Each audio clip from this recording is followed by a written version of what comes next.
Hezbollah के हमलों से इजराइल थर्राया तो पलटवार करते हुए इजराइल ने भी लेबनान स्थित हिजबुल्लाह के कई ठिकानों को दहलाया। युद्ध के भड़कते शोरों के बीच ईरान भी अब कूद चुका है, यानी ये युद्ध भड़कता हुआ दिखाई दे रहा है। नमस्कार, मैं हूं मधुरेंद्र कुमार और आप देख रहे हैं मेरे साथ रणनीति। और इस वक्त पिछले 24 घंटे में समूची दुनिया की निगाह इस वक्त सीधे इजराइल और हिजबुल्लाह के बीच जा टिकी हुई है, जहां पर मचा हुआ इस वक्त युद्ध का घमासान एक नए युद्ध और खास तौर पे मिडिल ईस्ट को अपने आगोश में लेता हुआ दिखाई दे रहा है। क्योंकि ईरान की धमकी जिस तरह से इजराइल को मिली है वो अपने आप में बतलाने के लिए काफी है कि इजराइल जो कि लगातार हिजबुल्लाह के हमलों के बाद इस वक्त लेबनान स्थित हिजबुल्लाह के ठिकानों को टारगेट कर रहा है, उसकी एयर डिफेंस सिस्टम, उसके मिलिट्री इंस्टॉलेशन, उसके सर्विलांस सेंटर्स को एक के बाद एक अपने जेट के जरिए हमले के जद में ले रहा है। उसके बाद ये पूरा का पूरा इलाका इस वक्त युद्धोन्माद और यूं कहें कि वॉर जोन में तब्दील होता हुआ नजर आ रहा है, जिसे देखते हुए ईरान ने कहा है कि इजराइल चेत जाए वरना गंभीर परिणाम उसे भुगतने होंगे। ये जो एस्केलेशन है वो किसी कीमत पर नहीं बर्दाश्त किया जाएगा।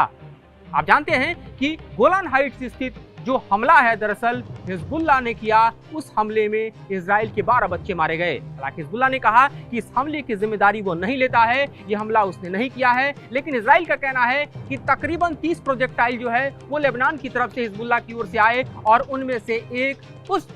सॉकर के फील्ड में जा गिरा जहां पर बच्चे और युवा खेल रहे थे और वो मारे गए। तकरीबन दर्जन भर बच्चों को अब दफना भी दिया गया है। लेकिन जिस तरह से इस हमले के बाद शोले भड़के हुए हैं, इस हमले के बाद जिस तरह से दोनों तरफ से सेलिंग हो रही है, इस हमले के बाद जिस तरह से रॉकेट और मिसाइलों का जखीरा हिजबुल्लाह और इजराइल एक दूसरे के खिलाफ प्रयोग कर रहे हैं, उसके चलते आप देखिए तो समूचा लेबनान दहल रहा है। इस वक्त जो रिपोर्ट्स हैं उसके साइट्स देखिए जो इस वक्त इजराइल हमला कर रहा है, उसमें खास तौर पे जो ईस्टर्न लेबनान का इलाका है वहां पर एक के बाद एक हमले के निशान देखे जा रहे हैं। खास तौर पे आप देखिए ईस्टर्न लेबनान का इस वक्त स्क्रीन पर बका वैली, यहाँ पर इजराइल ने अपने जेट हमले को अंजाम दिया है, यहाँ पर बॉम्बिंग की है, यहाँ पर अपने इजराइल ने वेपन्स का प्रयोग किया है। खास तौर पे लेबनान स्थित हिजबुल्लाह का बड़ा इंफ्रास्ट्रक्चर जो है वो बका वैली में है, जिसको टारगेट किया जा रहा है। उसके अलावा सबरिया का इलाका देखिए, इस इलाके में भी, और खास तौर पे बुज अल सेमल का इलाका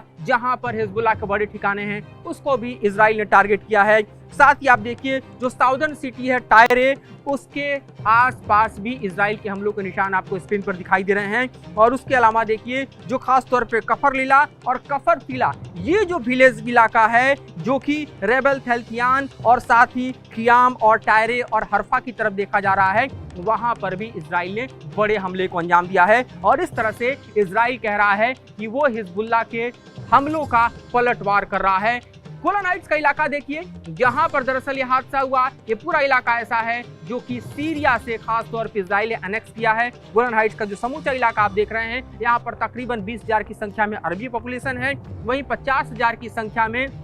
ज्यूज सेटलमेंट्स जो हैं वो यहाँ दिखाई देते हैं। गोलान हाइट्स वो इलाका है जहाँ पर इजराइल का सबसे बड़ा सर्विलांस सेंटर है। गोलान हाइट्स की अगर हम बात करें तो ये वही इलाका है जहां इससे पहले भी हिजबुल्लाह ने अपने टारगेट्स किए थे और इजराइल के सर्विलांस सिस्टम को दहला दिया था। इजराइल के सर्विलांस सिस्टम के लिए सबसे बड़ा खतरा हिजबुल्लाह ने यहाँ पैदा किया था। गोलान हाइट्स पर लगातार इसलिए हिजबुल्लाह हमला कर रहा है क्योंकि यहीं से दरअसल जो सर्विलांस के फीडबैक रिसीव करता है इजराइल, उसके मद्देनजर वो एक एक कर चुन कर हिजबुल्लाह के ठिकानों को लेबनान में टारगेट करता है, जिसे निराधार करने के लिए हिजबुल्लाह ने अपने सैटेलाइट फोन जो हैं वो तक बंद कर दिए और लैंडलाइन के जरिए अपने काम को अंजाम दे रहा है, ताकि जो हिजबुल्लाह के ऊपर इजराइल की पैनी नजर है उसे डाइवर्ट किया जा सके। इस बीच जो हमला हिजबुल्लाह की तरफ से किया गया है, ये भले ही हिजबुल्लाह इनकार कर रहा हो, लेकिन जिस तरह से 30 रॉकेट हिजबुल्लाह की तरफ से फायर हुए वो साफ तौर पे इंटरसेप्ट हम देखें तो पूरी तरह से करने में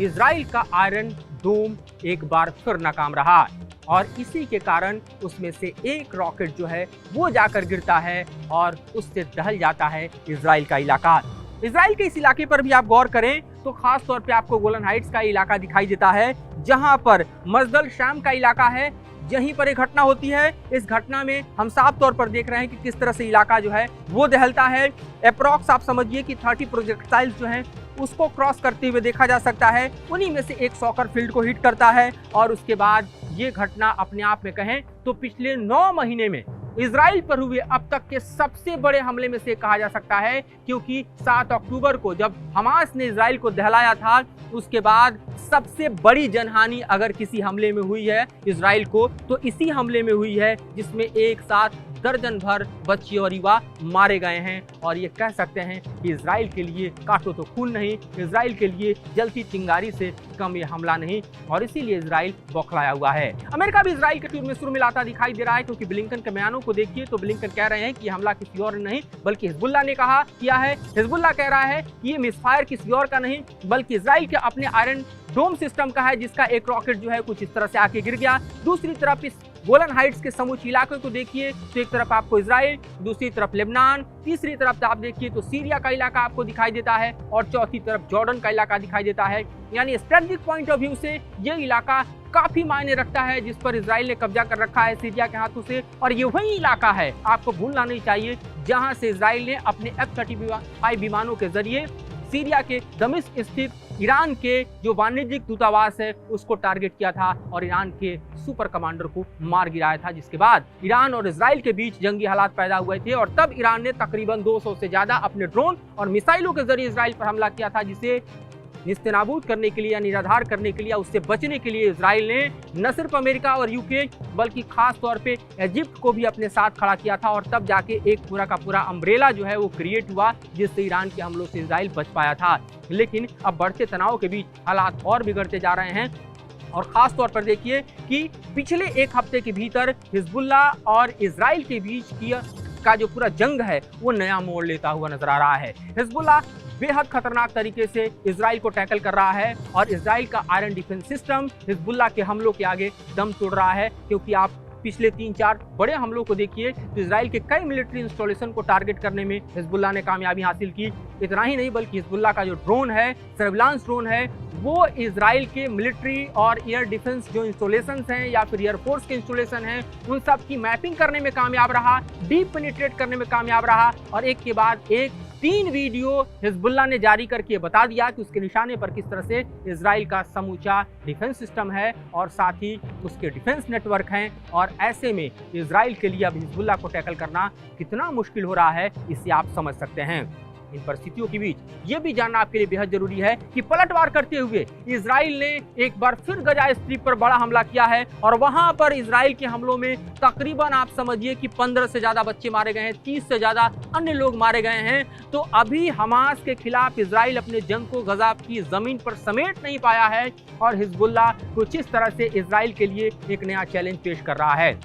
हिजबुल्लाह को मिसकैलकुलेट करना इसलिए भी दरअसल इजराइल के लिए मुश्किल है, क्योंकि हिजबुल्लाह के पास लगभग 1.25 लाख से 1.5 लाख तक रॉकेट और मिसाइलों का जखीरा है। उसके पास ईरान का ड्रोन पावर है। उसके साथ ही आप देखिए तो 50,000 की संख्या में तकरीबन हिजबुल्लाह के पास ऐसे ट्रेंड लड़ाके हैं जो सीरिया की जमीन पर युद्ध लड़ चुके हैं और वेल प्रिपेयर्ड हैं। तो ऐसे में अगर किसी भी तरह का मिस एडवेंचर इजराइल हिजबुल्लाह के खिलाफ लेबनान की जमीन पर करता है तो उसके लिए बेहद मुश्किल होगा, क्योंकि लेबनान गाजा नहीं है और हिजबुल्लाह हमास नहीं है। तो ऐसे में आप समझिए कि इस वक्त इजराइल के लिए हिजबुल्लाह किस तरह से मुश्किलें बढ़ा रहा है, किस तरह से नई चुनौती पेश कर रहा है कि 9 महीने बाद हमास के बाद अगर इजराइल को दहलाने में इतनी बड़ी कामयाबी किसी ने हासिल की है तो हिजबुल्लाह ने की है, और इस तरह से वॉर एस्केलेट होता हुआ नजर आ रहा है। और ईरान की तरफ से धमकी के मायने आप यूं समझिए कि ईरान ने साफ तौर पर कह दिया है कि वो भी जंग के मैदान में कूदेगा अगर किसी भी तरह से इजराइल हिजबुल्लाह के खिलाफ या लेबनान के खिलाफ और ज्यादा युद्ध के शोले भड़काता है। तो फिलहाल ये स्थिति बेहद नाजुक, बेहद खतरनाक दिखाई दे रही है। जिस तरह से पिछले 9 महीने का जंग अभी सिमट नहीं पाया है, युद्ध विराम की कोशिशें लगातार नाकाम हो रही है। अभी भी 125 के तकरीबन आप समझिए कि इजराइल की युद्धबंदी हमास के हाथों में है, और इस बीच हिजबुल्लाह से अगर जंग भड़कता है तो इजराइल और लेबनान के बीच की जो धरती है वो कितनी लाल होगी, कितना वहां पर इंसानियत क्षत होगा, किस तरह के हथियारों से पूरा इलाका जल पड़ेगा। जहां बॉर्डर एरिया में देखिए तो तकरीबन इजराइल के 80,000 से लाख लोग विस्थापित हैं, दूसरी तरफ लेबनान के भी तकरीबन 50 से 60 हजार लोग विस्थापित हैं। तो ये बेहद गंभीर स्थिति इस वक्त लेबनान और इजराइल बॉर्डर पर दिखाई दे रही है। फिलहाल इससे जुड़ी इतनी ही जानकारी और विश्लेषण और खबरों के साथ हम आपके समक्ष आते रहेंगे। फिलहाल मुझे और मेरे सहयोगी सुभाष चंद्र को दीजिए इजाजत।